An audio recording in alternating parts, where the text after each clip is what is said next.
Oh my gosh, welcome back to Behind the Bastards. I'm Robert Evans, and I am again alone without my producer, Sophie Lichterman, today.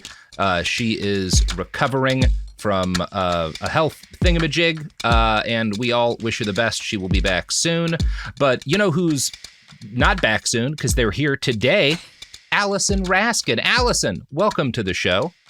Oh, thank you so much for having me. Yeah, thank you for being on. You and I are going to have a long conversation about a very weird dude today. But before we get into that, we should talk a little bit about you. You are a writer, director, a comedian. You are the co-author of the book I Hate Everyone But You, which was a New York Times bestseller. Is there anything else you want to kind of plug up at the top here? Oh yes, that feels like an outdated bio a little bit. I do a lot of different stuff. These days, I primarily promote myself as a writer still, and then a relationship coach and mental health advocate. So I've had 2 nonfiction books come out about sort of the intersection of mental health and relationships. And then I have a rom-com novel coming out in April called Save the Date, which is loosely based off of a multiverse version of my own broken engagement. So a fictionalized version of what could have happened afterwards. Well, that is very appropriate that you work in mental health, because the guy we're talking about today is one of the worst things that ever happened to the mental health field. Yes. In the entire, I suspect it as such. He is really bad at that. We are talking about a fella named Bruno Bettelheim. Have you heard of Bruno Bettelheim? No, I don't. I actually do have a master's in psychology, but he did not come up along that journey. Yeah, he would have described himself as, and was usually described as, an expert in child psychiatry and the treatment of autism. Now, oh no. Here's the thing. Number one, absolutely not in any legitimate way an expert in child psychiatry, and also not at all an expert in the treatment of autism. His primary thing was to declare kids to have autism and then treat them in a way that we would just describe as hitting them primarily. That's the way this guy worked. There's a lot more to him than that. Even he was a very, very strange man. It's kind of important that you note at the outset that when we talk about, again, the kids that he was working with were described as having autism and schizophrenia today. Most of them we would just describe as kids with mild behavioral problems, like twitching a little bit in class or something, or not being good at doing math, right? These were not terms that meant the same thing that they do today, because diagnostic criteria in the early 1900s was just not what it is now. There's just a history of misdiagnosing children. And also a lot of racism when it comes to misdiagnosing children. Oh, and a lot of racism in the Bruno Bettelheim story. I'm sure there is. Both as a victim and as a perpetrator, because Bruno he's an Austrian, like most of the really fascinating early 20th century mental health professionals. And his family, he came from this wealthy subset of the Austro-Hungarian Jewish population. That's his family comes from money, and comes from money within the Austro-Hungarian Empire's Jewish population, which is a whole separate subset of the imperial population. He would later claim, because he makes a lot of statements about his background, again, almost none of which are true, that his paternal grandfather had been an orphan who had been raised and educated as a rabbi, and he got the attention of the Baron Rothschild, who made him a tutor to his heirs, and he was so good at teaching these kids that they gave him command of the family bank, and he made the family fortune doing that. No. Definitely not true. Almost certainly is not what happened. That said, the actual real story of his family name is a lot cooler. And I don't know why he tells this bullshit story about him being a banker, because the name Bettelheim came from sometime in the 1700s. This Slovakian nobleman named Count Bethlin fell for the wife of a Jewish citizen and tried to kidnap her on his horse. And her husband charged in and beat the count in hand-to-hand combat. And given the racial politics at the time, this was a ballsy move, right? For this guy to come in and just wail on a major member of the nobility. Yeah. And so he got the nickname Bethlin from the guy he beat up, Judah, which is Jewish, right? And that was like where the name Bettelheim came from. After a few decades later, the Habsburgs decreed everyone had to have a last name. And so that became Bettelheim for reasons that don't entirely make sense to me, but it's a pretty cool origin story. Yeah, it's very cool. Yeah, beating the hell out of a count. Beat it like a guy on horseback too, which is like you got to really have some. It sounds like a tall Jew, which is exciting in and of itself. Sounds like a big guy. Yeah. I should disclaim here that I am Jewish. So that's probably where the name Bettelheim comes. Like any sort of, this is a mid-1700s family last name origin story. Maybe none of this is true, right? We'll never really know. Whatever the case, Bruno's father and grandfather kind of make their fortune trading wood. That's where the family money comes from, right? They like own forests that they plant and chop down, and they're in just kind of like the wood products business, you know? And they do very well as a result of that. Bruno's dad, Anton, starts a lumber business in 1907 with another guy. And Anton and Paula Bettelheim, Bruno's parents, they first have a daughter, Margaret, in 1899. And then on August 28th, 1903, they welcome Bruno into the world. By this point, Anton's lumber business was doing very well, and the family was probably maybe not in the top 1% because like this is an empire and they're not in the nobility, but like not super far from the top 1%, right? They're very wealthy. As is customary for the rich in this period of time, Bruno's mother refused to nurse him. He suckled from a professional wet nurse for the first 3 years of his life, and later wrote that his mom was too much the Victorian lady to do it herself. This is, again, super normal at the time, although it also seems to have kind of messed with Bruno because he's never cool with his mom, and he will later project a lot of his issues with her onto mothers in general. Yes, that is also a common theme in early psychology. Yeah, exactly. Especially for mother. Austrians. Yeah. Yes. Maybe a whole deal going on there.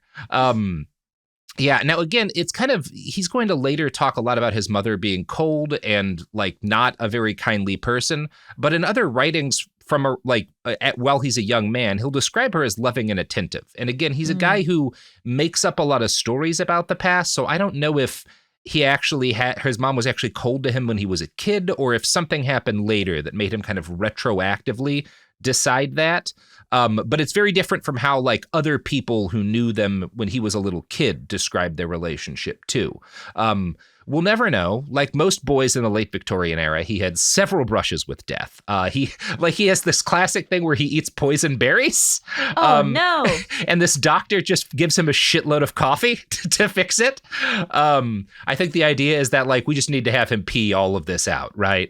And so other people thought that his mother was loving. Their accounts was that. Yes. Okay, got it. Yes, and he will describe at varying points very different kinds of relationships with his mom. Like as a young man, he writes that, quote, while he was sick, my mother sat at my bedside, sponging my feverish body and changing the cold compresses to give me relief. In moments like these, I learned to understand and appreciate that a mother makes all the difference in the world when one is in need, in great pain, deeply worried, or even desperate. Now, this is noteworthy, the fact that he has these kind of two different attitudes about his mom, because as his biographer Richard Pollock notes, no prominent psychotherapist of his time was as antagonistic to mothers. And that is saying something. Yes, truly. Wow, Yeah. he's beating out Freud. He's beating Freud. That's wild. In the issues with mom game, yes. Yeah, that's like dunking on Jordan. So again, there's not really a clear explanation forthcoming as to this. Bruno does recall later being raised as an older boy by his aunt as much as his mother, and often hiding at her place to avoid his sister, Margaret, who he described as a busybody. But this is all pretty normal kid stuff, you know? At any rate, the overwhelming recollections of the people who knew Bruno and his family was that his parents were doting and involved, and if anything, his mother may have smothered him a bit. His father, Anton, was a peculiar man for the era. Germanic fathers are known as being stern and strict, often like well past what we would describe as abusive.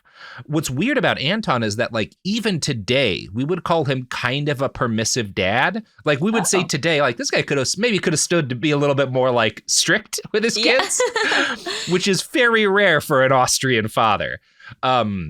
One anecdote Bruno later gave was that he got in trouble for cursing in front of his mother, and she like went to it. She was like, Anton, your son just, cursed in front of me. And his father became upset, not that Bruno had cursed, but that he now had to punish his son. And he even asks Bruno, do I really have to punish you to get you to stop cursing in front of your mother?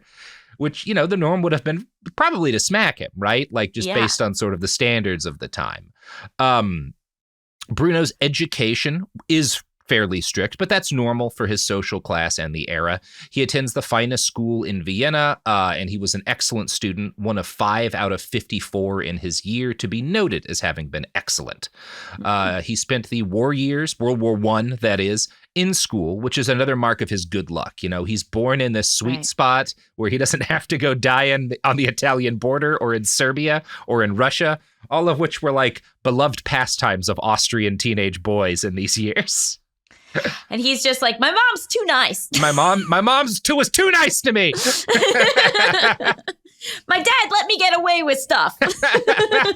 Just daydreaming about charging a machine gun nest. No, I don't. He's not a super militant kid, but he does get very lucky, right? Now, the war years are difficult even for the rich. Bruno is better off than most of the populace. He and his family are never in danger of starving to death, but they do go hungry. Everybody does, right? With the exception of like the top of the royal family, everybody in Austria is going hungry at least a little bit during the war years. It's just a terrible time, right? The war is bad for his family fortunes. Huge tracts of their Bettelheim land get burnt down by artillery bombardment right at the start of hostilities. But his family doesn't lose everything. And Anton seems to have been an unusually tenacious and brilliant businessman. By the time the war ended and the Habsburg Empire with it, the Bettelheims were still comfortably wealthy, right? Which takes a lot. That's not easy to maintain in this period of time. So it says a lot about Anton. This guy seems great. The dad seems awesome. He seems like a pretty good dad for the era, about as good as you could hope for. Bruno's schooling was mixed. He's going to an integrated school, which in itself in Austria is a pretty new thing, that like you would have Jewish and Christian boys at the same school. Mm-hmm. There were some, like, you have religious education as part of your normal schooling. Obviously, the small number of Jewish kids have a rabbi. Most of the other boys are being talked to by like members of the Catholic clergy because it's a majority Catholic country. Bruno would later describe most of his fellow classmates as anti-Semitic bastards, which is almost certainly accurate. That will give him. That Austria in the 19th. On the money. Probably kinds of racism that you would need like a NASA calculator to rate today. He recalled often the case of a classmate who he had considered a friend and walked to school with daily, who out of nowhere one morning punched him in the face in revenge for the crucifixion of Christ. So that kind of racism. Your best friend just hits you one day because of something that happened 2,000 years ago. But it does like bring up this thing that I think is happening now, where like these kids will just be friends with kids, but then they go home and their parents tell them things, and then suddenly they're acting out and they're deciding this is someone who needs to be punched in the face. I guess I need to be a huge asshole now. Okay. Because he learned that somewhere that day before. Right. Yeah. That kid didn't come up with the idea on his own. It was a parent or like probably a member of the Catholic clergy who was talking shit one day. Mm-hmm. Now, this was the tip of the iceberg in terms of the racism that Bruno endured as a kid. He would later say, quote, "There were the boys who extorted money, who beat us if we handed it over because we were dirty cowards, and who beat us if we didn't because we were miserly Jews." So you really can't win, you know? No. One of the key moments of Bruno's education came when he and several other boys attacked one of their school teachers. Again, very different era. Who he described later as a simpering fool who spoke with the voice of a eunuch, right? In other words, he and a bunch of his other students beat the hell out of a school teacher because he was effeminate, you know? In The Creation of Dr. B, a biography by Richard Pollock, Pollock writes, "So weak and inadequate was this schoolmaster that one day Bruno egged on several of his classmates, and together they bodily removed the offending instructor from the room. Bettelheim recalled that he immediately began to tremble as he contemplated the consequences of this rash act, and indeed the next day the school's authoritarian director castigated the class, and especially Bruno, as the leader in this unprecedented and nefarious deed.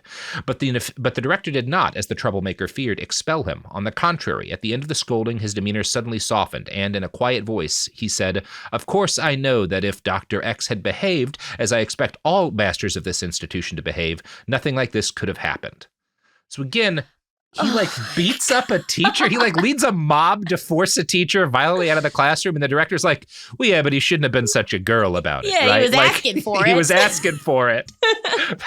And then we wonder, oh, how did this guy then go on to perpetuate harm for decades? Yeah. Why was this guy a problem later in life? Well, and it's also, why did Austria get involved in so much fucked up shit, you know? It really, the fact that this is the country that is going to produce Hitler, and that just does the things it does in World War I. It's like, oh yeah, everybody was this is a culture that's kind of out of its mind in a lot of ways, you know? I can't relate to living in one of those. No. Thank God we fixed all of our mental health issues. Finally, human beings are healthy. I haven't read the news in about 8 years, but I think it's going well. So more than 2/3 of a century later, Bruno would recall this incident as key in his development as an educator, because it was the first time a figure of authority at his school had witnessed bad behavior and, in his eyes, sought to understand its root cause rather than just punishing it outright. So what he takes from this is, my headmaster punished me, because he does get punished, but he sought to understand why I had acted out. And this is like a revelation to him, that you wouldn't just hit a kid for not doing what you wanted a kid to do. You would try to understand what was the child thinking when they behaved badly, right? And then you hit him. And then you hit him. Now, the fact that Bruno just chose to describe the teacher he disliked as sounding like a eunuch holds a little more meaning than you might guess. As an adult, Bruno reserved special disgust for the authority figures of his childhood who acted in ways he considered effeminate, and his kind and retiring father was one of these. In an excellent paper on Bettelheim for Disability Studies Quarterly, Griffin Epstein seems to tie this behavior to Bruno's insecurity over anti-Semitism. There was a strong heteropatriarchal thrust to the stigmatization of Jews. According to Boyarin, Jews were understood to defy Western European gender and sexual norms. Jewish men were seen as effeminate sissies, unfit for labor, while Jewish women, when they appeared discursively at all, were read as phallic monsters. Jews were perceived broadly as deviant, perverse, and inbred sexual aberrations. So Bruno is really, really sensitive about the idea of men not behaving in a masculine way because of the racism that he encounters, right? And this is further complicated by the fact that his dad catches syphilis in 1907. So this idea, and another anti-Semites will often link syphilis to Judaism in this period. It is a common aspect of racial politics. Hitler does it a lot. And so the fact that Bruno's dad, as kind as he is, catches this very shameful disease is a big part of why Bruno is going to be the way he is as an adult. And it's this kind of shame that is at the core of his personality as a kid. Now, the likely reason Anton catches syphilis is that his wife goes away one weekend and he sleeps with a sex worker, right? That's generally how this thing happened. This was apparently the only time he did it, although obviously we can't know that. But the indiscretion has a shattering impact on the family. His wife doesn't sleep with him for the last 20 years of their marriage. And she doesn't because she would get sick and die if she did, right? This is an uncurable fatal illness in addition to being a stigmatized illness. So he lived for 20 years with syphilis? You often. It takes about 15 to 20 years to hit the tertiary stages. That's not, it can go differently, but one of the frightening things about syphilis is that you, after the quote unquote indiscretion, as it would be, you have a break in your, and you have an unrecommended liaison, you don't know for years if you got sick from it, right? that's part of why this is such a massive thing in Austrian culture and all European culture in this period, is that like all the men in the society are like constantly scared of getting syphilis, right? And so are their wives, because if your husband is sleeping around and he catches it, you'll get it, you know?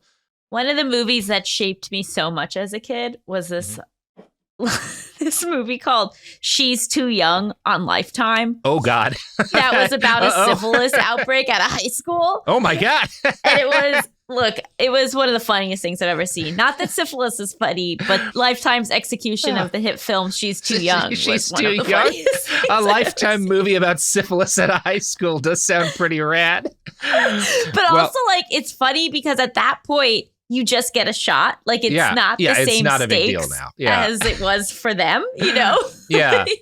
No, and it's going to be a big deal until 1943, right? Like, so it is like, Bruno is a mature adult in like his 30s by the time it stops being something that people are terrified of. But you know what isn't syphilis? Is the sponsor of this podcast. Not sponsored by syphilis. That was a really good transition. Thank you. Yeah, a lot of people praise the transitions on this show. Not our sponsors, notably. And we're back. I wonder, like, you could probably rebrand, given like RFK's position in our society, you could probably rebrand syphilis as a health tonic, right? And sort of a way to separate the wheat from the chaff, like who can maintain syphilis for as long as possible. That's right. You've got all these like Joe Rogan guys who really like taking ayahuasca. Syphilis causes hallucinations. I feel like there's like a possibility here to make this work. And it's sad that that's probably more true than we think it is. We're like 6 months out from this. So the fact that Bruno's dad catches syphilis is going to deepen the rift that he has with him, and Bruno will later claim that he had, quote, no suitable masculine figures in his life as a child. In their paper, Griffin Epstein suggests that Bruno saw his father's sickness and Jewishness as a threat to his desire to assimilate to Austrian culture. Bruno is, and this is not an uncommon thing at the time, an assimilationist, right? Like he does not...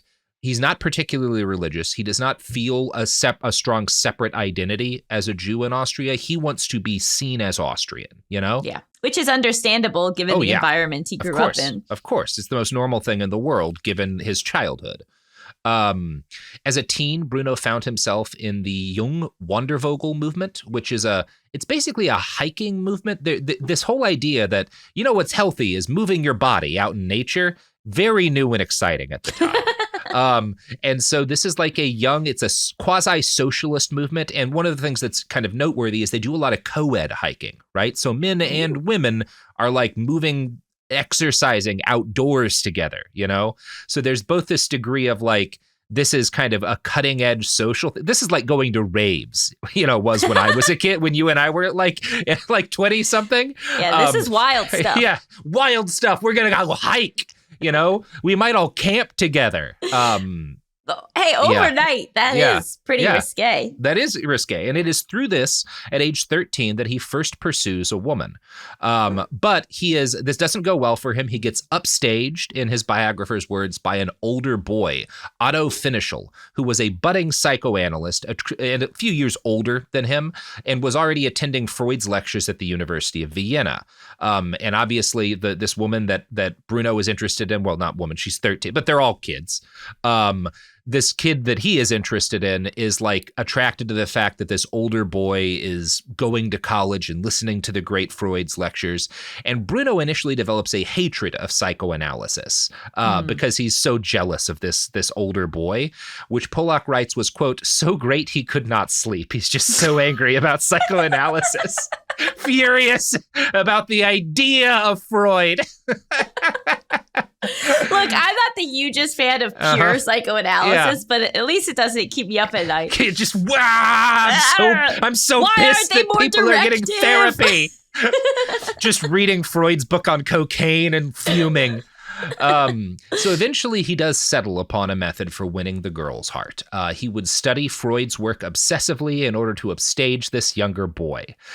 This sparked what would become a lifetime obsession. He changes his mind on psychoanalysis. He does not win this girl's heart. And in fact, she grows exhausted because in order to impress her, he spends like a whole weekend talking to her about Freud. And she's like, I'm not interested in Freud anymore. I'm done with this. He ruins Freud for her. He's fucked Freud up for me. Anton Bettelheim dies in April of 1926 from a variety of illnesses and ailments that are all tied to his syphilis, right? The final stages of syphilis, literally, like it's boring holes through your brain like a shipworm in wood. And it causes it's pretty unpleasant to see. And Bruno would have been confronted directly with the final stages of his father's illness.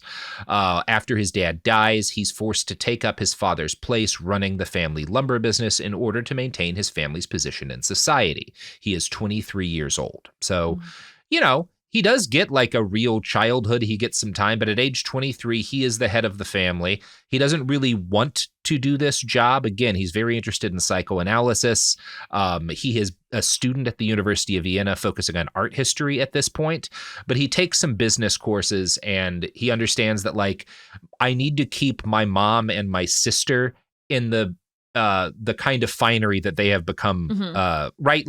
My family is used to being rich. I have to maintain their state, right? Yes, that's my job, and he does this. He's a very diligent head of the family. He starts courting a young woman named Regina. Bruno is in love with Regina, and Regina kind of tolerates him, right? She's not super into Bruno. She's only available. There's this sexy young artist that she is in love with, and he's like, I'm a sexy young artist. I'm not getting married. It's the 20s. I'm going to probably die of consumption after getting really into heroin. Some love stories never die. Some love stories never die. So Regina settles for Bruno because he's rich, right? She's like, well, he's not this sexy young artist, but he does have a shitload of money, and I guess that's as good as you can do sometimes. And in the late 20s, it kind of is. In near the end of the decade, she gets pregnant. She gets an abortion to avoid marrying Bruno, which should give you an idea of kind of where her head is at the time, considering how much less common that is, Right, and dangerous. Yeah. Yes, and much more dangerous. Wow, that's a real sick burn. That is kind of a burn to Bruno, right? Obviously, I think at the time he's gonna read it that way, right? Because he wants a family with this lady. This feeds into a lifetime insecurity Bruno would express over his looks. He made frequent comments about the fact that his mother had called him ugly on the day he was born and that he never got better looking, which seems unfair to me because I found a picture of him as a young man from around the period we're talking about, and I'm gonna show it to you. You wouldn't say he's not a movie star or anything, but he looks fine. He's a pretty, I would say, we'll judge this dead man's looks as a child, but he's a pretty normal looking guy. Yeah. Yeah. That's a standard guy. That's a standard issue Austrian man. Yeah. And you add a bunch of money to his portfolio. He's looking a lot better. He's looking good. No syphilis, he's doing about as good as you could be doing in that period of time. This is people's insecurities can really end up causing a lot of harm. Yeah. And he's super insecure about his hair, and he goes bald after this, about his nose and his ears. And he will obsess over this. I'm bringing it up not to shit on him, but because this is an important part of his self-image. And his self-image is further harmed by the fact that Regina would vomit most of the time when he visited her, which is not super good for your ego. No, that's really just she would just puke in his she presence? Would often get she would often puke in his presence. I think she's got other stuff going on. Okay. She's I think some of it is that she feels stressed out because she has to make a choice, right? She knows that I've got to make a decision about whether or not to pick this guy, and that's kind of fucking with her. I don't think she's disgusted in him. I think it's literally just anxiety. Yeah. But it fucks with his head, obviously. That's devastating. Eventually, Gina finds herself out of other options and she marries Bruno. Now, she will always describe him as a wonderful friend. She genuinely likes him. She's just not into him, you know? Anyway, they get married in 1930, and during their years, because they are courting for what you would call an abnormally long time, although not within their social circle are like kind of bohemians and artists and intellectuals. So this is not super weird for the people they socialize with. Right. So Gina starts like kind of right before they get married, taking therapy from a guy called Richard Sturba and his wife Edith Sturba, who are a husband and wife psychoanalyst couple that are members of Freud's inner circle. These are famous psychoanalysts, right? Within the psychoanalyst community, these are like, you know, they're big names. Urged on by Edith, Gina convinces her husband to essentially adopt a troubled young girl whose mom had abandoned her. This girl, Patricia, might actually have been someone we would describe as having autism today. That's how she gets described back then. But her like she has a lot of trouble, like, you know, being social and sort of connecting and, you know, making eye contact and whatnot with people. Her mom is this like wealthy writer, basically, who comes from like a wealthy family and is like, I'm not going to spend my time taking care of this troubled girl. I'm going to go be a wealthy, famous person. Hey, you want a kid and you're interested in child development and psychoanalysis, figure out my kid, right? That's essentially what happens. Yeah. I think a lot of people don't want a kid that deviates from what they expect a kid to be. Yes. And then if that kid is different in any way, it's like, well, this isn't what I signed up for. Right, right. Someone else take care of this child. And I will say this kid's mom comes through in the clutch later in this story. But at this point, she's like, yeah, would you raise my kid for me? I gotta like do stuff. And Regina says like, yeah, she really wants to do this. By all accounts, she's very loving and does really helps this kid out, is a good. And Bruno is like Patricia will later remember Bruno fondly. He does not really take any part in raising her, which is interesting because he's later going to be a child development expert, quote unquote. He is just working and making money, but she recalls him as like a nice man and their household as a pleasant place. How old was she when she went to live with them? I think she's like 7 or 8, something like that. Okay. She's a little girl. Now, he is working a lot, 6 days a week, providing for the family. And at this time, as kind of the 20s come to an end and the early 30s start, the Nazi movement is winding its way closer to power in Germany. Now, this is not something that is initially of major concern to Bruno or his wife. They are not politically involved. Instead, he becomes obsessed with finishing his college degree so he could start training at the Vienna Psychoanalytic Institute.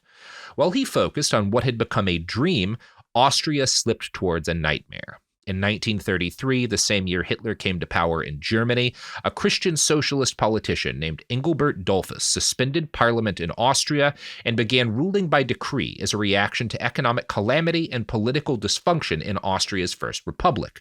Now, Dollfuss, again, he's a Christian socialist. This is not a Nazi party, but he is an autocrat, right? He's ruling by decree. He's cracking down on anyone who is like this. And this provides fuel for the Nazis because it's now been normalized, this autocratic rule, right? Bettelheim recalled of the chaos at the time. They, the Nazis, released tear gas in department stores to frighten off shoppers, smeared house walls with pro-Hitler graffiti, set off firecrackers and petards in many places to cause panic, and eventually started outright bombings. So the Nazis are an illegal party at this point. They are literally a terrorist party in Austria. But Dollfuss is not really a whole lot better. He is more concerned with using the military to crack down on left-wing militias, which culminates on him using artillery to shell hundreds of apartment buildings in the capital.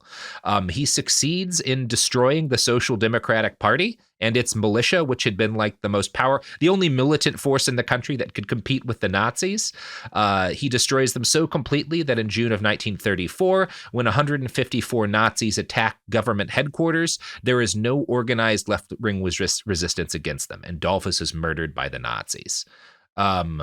Now, this is reminding me of a headline I just read about how the FBI is not going to be focusing on white supremacists, but instead the BLM movement and Antifa. Of course. Yeah.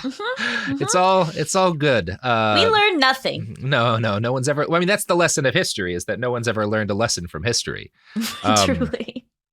So Bruno does not react with great concern at first, even though this is a concerning thing, right? He's very good at focusing on just what interests him. Yeah. He could have afforded to leave, right? He's got money.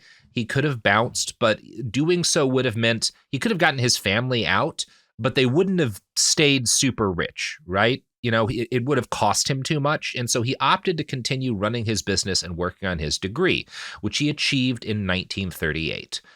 He gets a PhD in aesthetics, which is it's an accomplishment, but that's not a degree in psychoanalytics, right? What is aesthetics? It's like art history and, that kind of stuff. It's like art related shit.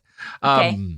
He would later lie and claim his degree had been approved personally by a council of Freud's closest confidants, including his daughter Anna, and then add that Sigmund Freud had wandered into the room and said, "Oh, you know what? A dude with an aesthetics degree is just what psychoanalytics needs to develop as a science." He's such a bad liar. And then Freud walked into the room and was like, "You're exactly what my field needs." And you wouldn't believe it, but he was smoking a cigar. He was smoking a cigar, yeah. Within days of Bettelheim getting his PhD, the Anschluss begins and Germany annexes Austria. We're kind of yada-yadaing a lot of that history because that's a story for another day. But this is a major point at which the life story that Bruno will tell later diverges from reality, because the claim that he will give years later, once he gets to the US, is that as soon as the Nazis annex Austria, he joins the Jewish underground, right? He becomes an officer in the underground. He stands armed guard at facilities he's afraid the Nazis are going to destroy. He helps to hide some of the first Jews targeted by the Nazis and spirit them away to safety. He describes himself as a significant figure in the underground army, and says that after demobilizing his men, he fled to Czechoslovakia, where he was arrested and sent to Dachau. Now, he definitely is sent to Dachau, but there's no evidence that he is a part of the resistance. Gina, his wife, told Richard Polak this story was nonsense, that no, we were not, he was not doing that. That's just not what was going on at the time. And what he was doing was not cowardly. He was trying to take care of his family. He urges his wife and daughter to flee ahead of him.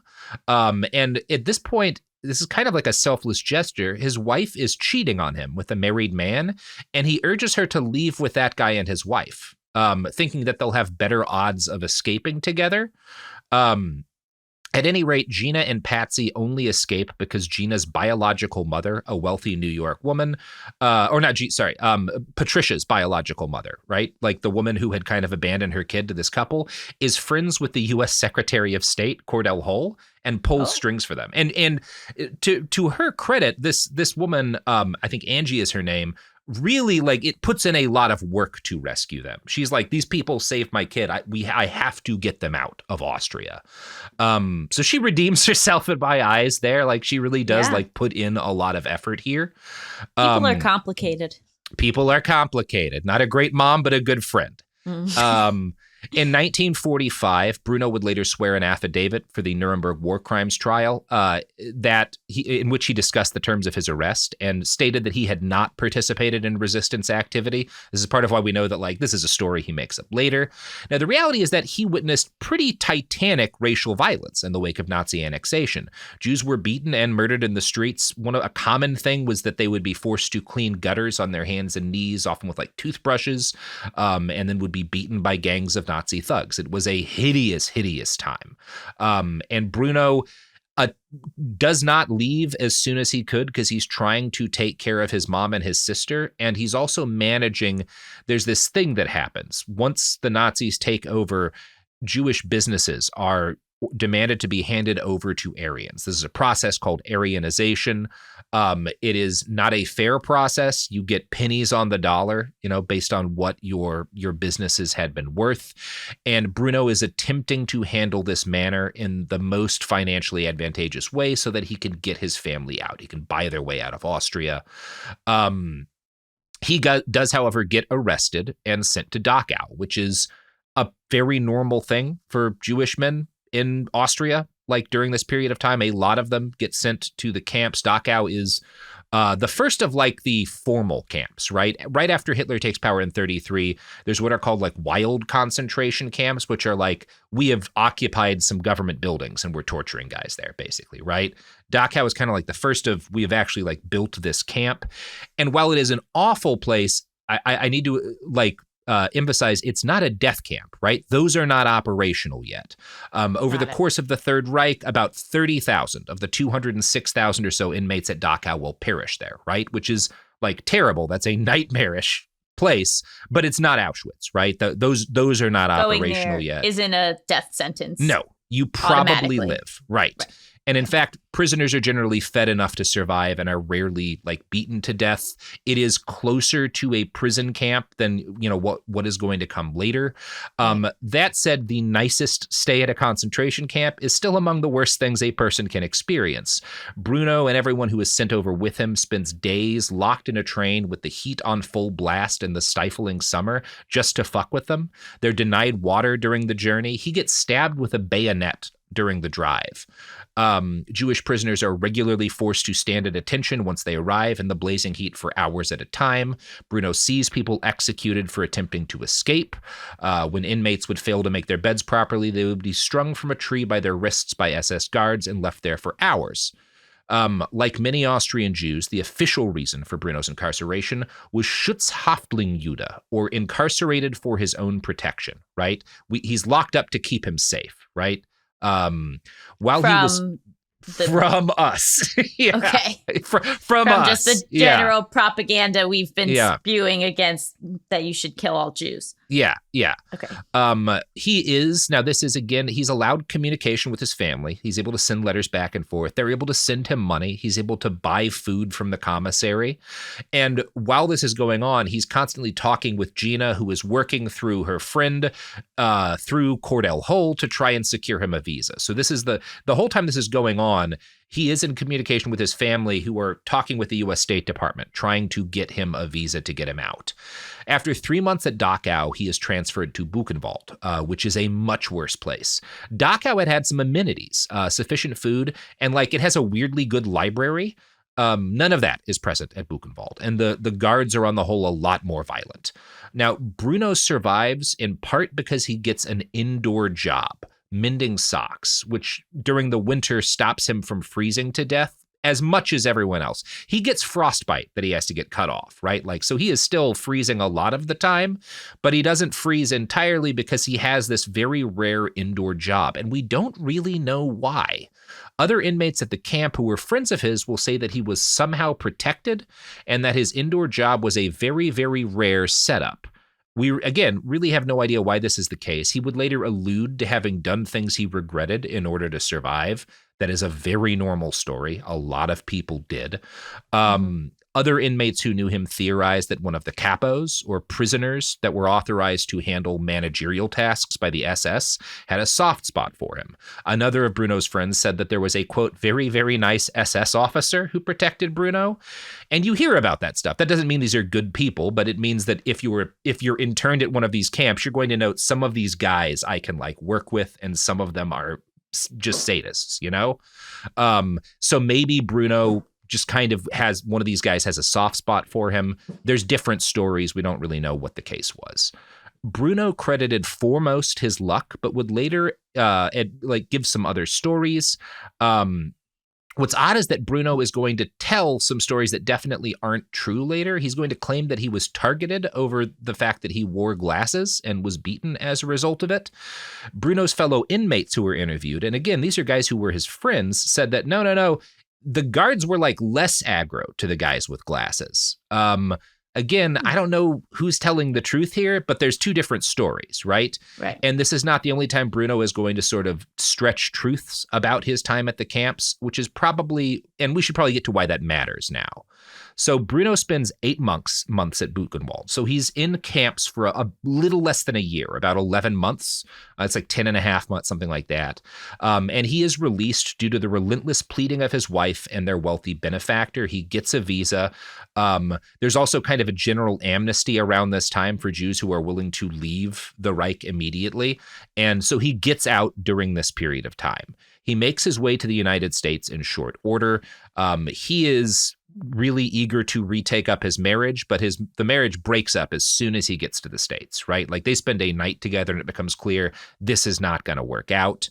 Obviously, the whole like spending a year in a concentration camp and then your marriage breaking up, pretty stressful. Like probably one of the worst things I can imagine going through. Does some long-term damage. That's going to fuck you up a bit. But he gets an academic job with Rockford College in Illinois. And in 1943, he publishes the earliest influential detailed account of life in a concentration camp. This is like the first influential publication about life in a camp, right? And it is— That's huge. Yes. It is titled Individual and Mass Behavior in Extreme Situations. And it is a work of titanic influence. Dwight D. Eisenhower is so impacted by it that it's made required reading for all U.S. military government officials in Europe after the war. This is a big accomplishment, and that's a problem because he makes some conclusions about what happens to people in concentration camps that are problematic, to say the least. No. And we're gonna get to that, but I think it's probably time we transmit to ads one last time. So we're back. Bruno has become probably the first academic to establish himself as an expert on the concentration camp system from the inside. And this is an issue because, number one, Bruno doesn't know much about the overall system, and he's going to fib about some of what he sees. And I want to quote from that article by Griffin Epstein again. He attributed the success of camp tactics in traumatizing Jews not to Nazi torture, but to inherent Jewish weakness.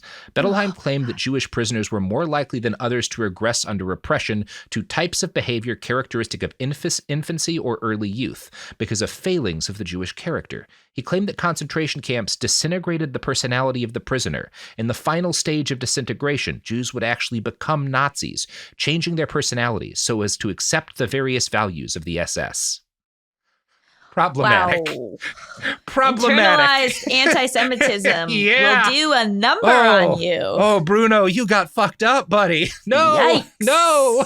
Yikes. Now, he would later claim, and this is what's really problematic to me, is that he was the unique inmate who was able to objectively analyze what was happening in the camp. No one else could do it. They didn't have the strength of mind, right? Only I had the psychoanalytic. Victor Frankl was just... Victor Frankl didn't know what he was fucking doing. He was, saving other people's lives, but, he was really a wuss.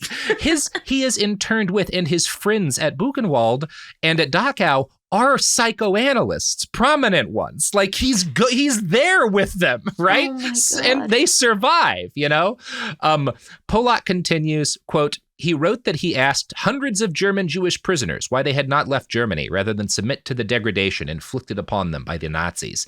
Then he asked more than 100 older political prisoners if they would reveal the horrors of camp life if they were freed and managed to reach safe territory. And that, in collecting data for his psychological observations, he came into personal contact with at least 1,500 prisoners in the two camps. He was able to interact with so many inmates, he said, because he worked in at least 20 different labor details and slept in 5 different barracks. Given his sock mending assignment, the first claim seems unlikely. The second is untrue. Prisoners were required to write their block numbers on their correspondence, and Bettelheim marked all his letters from Dachau Block 22 and from Buchenwald Block 17. So again, he makes this claim about, I was at all of these different locations, and so I talked to, and that's why there's academic rigor, because I talked to a representative sample, and we just know that he didn't, right? Because we know where he marks his letters from.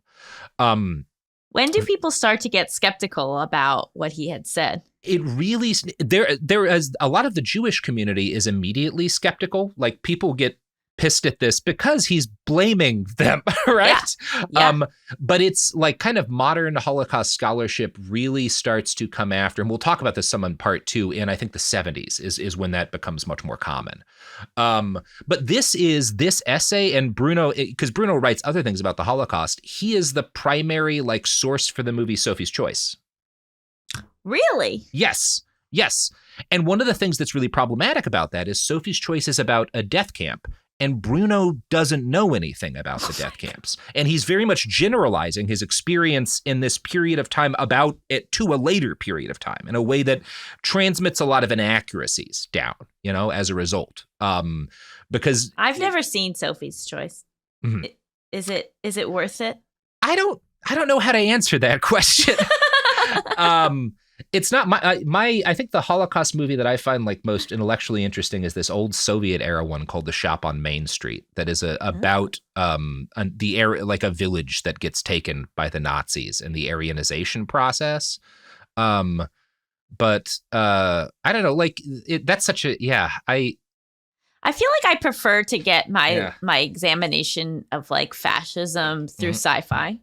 Like there you go. It's it's too upsetting to watch a thing that is actually about the Holocaust. Yeah. Whereas like the lessons and the morals and like the psychological dilemmas and stuff, I'd rather like see through the frame of like aliens. The Cardassians, yes. Yeah. It's much easier to digest the Nazis through Cardassia. Yeah.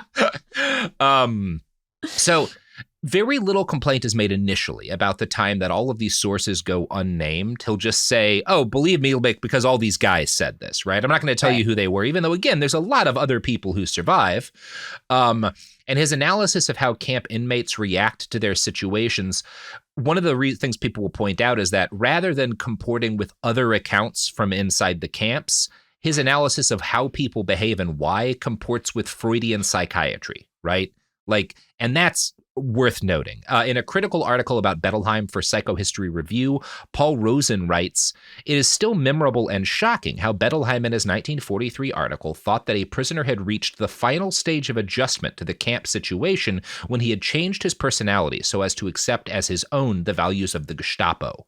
In 1936, Anna Freud, in a book written while her father was alive and in the spirit of the work of his disciple, Sandor Ferenczi, described the defense of identifying with the aggressor, and Bettelheim was giving concrete illustrations of this unconscious self-defeating process." So the allegation is he is massaging his experiences so that they fit this psychoanalytic framework, right? That he has already accepted as valid and that he wants to be respected in, right? People look for evidence to support the ideas they already believe. Yes. And one of the real issues here is that it's not the case that no one in the camps reacted this way, right? There were prisoners who attempted to ingratiate themselves with the SS, who did stuff like what Bruno describes. That is a thing that happens. You can find cases like that in all of the camps. But one of the things he'll claim is that there isn't prisoner resistance, and there's a ton of prisoner resistance. Prisoners are constantly acting to sabotage the camps, to sabotage the SS guards. That is a thing that happens at every camp. It's a thing that happens at Buchenwald while he's there, right? He knows that there's prisoner resistance, and he erases that from his story because it doesn't comport with psychoanalytically what he thinks he should be reporting on there, right? He's a very unethical, unreliable guy. Yes, and yes, in ways that are very strange. When there's not enough other voices to be able to recognize that as quickly as you would have hoped they would be able to. Yes, and he's also he does a lot of victim blaming. He will repeatedly criticize Jews for taking acts that provoke anti-Semites. In a 1947 work, he describes anti-Semitism as being caused in part by the failure of Jewish people to see anti-Semites as individuals and to understand them. One scholar, Dr. Peter Bloss, has stated, many Jews were offended because he felt that to some degree the Jews provoked the actions of the Nazis. So he is criticized again at the time, but a lot of folks like Eisenhower, who certainly aren't plugged into the community of Jewish survivors, are like, this sounds right to me, Yeah, I am misunderstood. Now, the issue here isn't that Bruno has no right to a different opinion about these things, right? Every inmate has a different experience, and everyone reacts. And I'm not even blaming if prisoners attempt to befriend SS guards to survive. I'm certainly not blaming anybody for doing that. You do whatever the fuck you have to do to get it through that experience. And that's going to include a lot of ugly things, And also acting like you support them is different than what's maybe going on internally. Yes. I am I am strongly of the opinion that when it comes to what people do in the camps, we certainly can't judge anyone who was in that position. That said, I think we can judge the stuff that Bruno does afterwards, right? And he's going to give a lot of contradictory stories, enough that we can't really say in every instance what happened, but we can safely say he twisted his experiences later in recollection to make points that he wanted to make. And again, this is going to have a big influence on early Holocaust scholarship. The film Sophie's Choice is heavily based upon his recollections of camp life. And much of his writing on the matter seems to exist not to reveal truths about the Holocaust, but to separate himself as an individual from the mass of Jews who suffered and were annihilated. Bruno even admitted later that the, quote, main problem for him during his time incarcerated was to safeguard his ego in such a way that, by if any good luck he should regain liberty, he would be approximately the same person he was when deprived of liberty. I wonder, though, also that he knew that people were working on the outside to get him out. Yes. That probably really impacted how he viewed himself in the camp. Because he was like, no one else has like this into the American government trying to get them a visa. Like, I am special. I do deserve to be freed in this way that other people don't. Because that's been sort of his MO his whole life is like, you know, to view himself as better than those that other people assimilate him or view him as being like. Yeah. And I think that's a really good, like this need for him to feel special and better, even than like his fellow inmates, colors how he writes about this in a very interesting way. And it allowed him to keep that belief, right? Because there was an element that he was special and different because he had these people working for him. So it wasn't completely unfounded. And that's another reason why also it's so problematic that, because obviously his experiences, this is a portion of the Holocaust that's super important to understand, the period of time when he's in these camps. That's a part of the concentration camp story. But the experience of this guy who, number one, has a good chance of surviving, knows that from the outset pretty much, and has people working for him on the outside, as opposed to Hungarian Jews in 1944. Right? Who there's no one coming, right? Like we have fallen off the edge of the planet. Yeah. You can't, his experience is as different from that person's as a regular person not in a camps is from Bruno's experience, right? Like these are you're not forced to face the same thing. You're not forced to face the same like level of despair and certain death and abandonment. And, you know, you can avoid this stuff that I think makes you different in your brain, that just like fundamentally changes who you are. He was able to like avoid that. And he's going to come to one other very weird conclusion, because one of the results of this is he becomes obsessed with the idea of the total institution, which the concentration camp is a total institution, right? One that completely dominates your life, right? While you're in it. And he starts to wonder, obviously the Nazis created a total institution to destroy people. What if you did the same thing what if you made a good concentration camp? Oh, God. And this is going to be his chief motivation as a child development expert. Ay.